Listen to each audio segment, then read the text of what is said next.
The original Annabelle from a couple years ago was a movie that literally made no impact on me whatsoever. It was bad, but not the worst movie of the year type of bad. It was essentially just a 2-hour period of my life that has gone and I'll never get back. I was dreading this second Annabelle movie. Watching a bad movie is one thing. Returning to watch a sequel, or prequel in this case, to a bad movie feels like I'm just asking for punishment. I have to say, this movie isn't remotely as bad as I expected. I won't go so far as to call it good, but it was at the very least a step up from the previous Annabelle. This film has some solid atmosphere, scenes that are very tense, and horrifying visuals. It also has quite a few moments of comedy that I assume are intentional. The direction by David F. Sandberg is strong. Notice I have yet to praise the story. The script is by Gary Dauberman, who also wrote the original Annabelle. It goes like this. The Mullins, Miranda, Otto, and Anthony LaPaglia lose their daughter, Samara Lee, in a tragic accident. Cut to 12 years later, and the Mullins have opened their home to 6 foster kids and their caretaker, Sister Charlotte, Stephanie Sigman. And that's where most of the movie sits at for a while. People are forbidden from entering the room of Mrs. Mullins and the daughter's old room. These rules go as well as you'd expect in a movie. Throughout, we largely follow the children as jump scares happen to them and little else. It takes until the film is almost over to get any real answers to the questions the audience had. Why does Mrs. Mullins isolate herself? How does this in any way relate to that creepy doll that hangs out in the house? Why is Mr. Mullins such a downer? I know his daughter died, but that was 12 years ago. Surely life has gone on. These are massive plot points that the movie takes entirely too long to answer. This leads to another problem with the film, and this is a big one. The demon that haunts the house seems to have no rules. One moment it will tear a person in half, and the next it has trouble getting someone who's trapped in a barn. It can teleport anywhere at any time, and sometimes even seems to occupy more than one location at once, but for some reason can't quite seem to catch those nosy kids.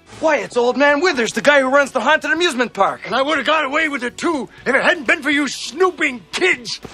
Good one, Shaggy. It's a demon skilled at jump scares, but rarely seems to actually accomplish anything it's shooting for. This movie is an excellent example of a poorly written movie handled by a skilled director. He can't quite make it good, but at times it almost seems like it had a ghost of a chance.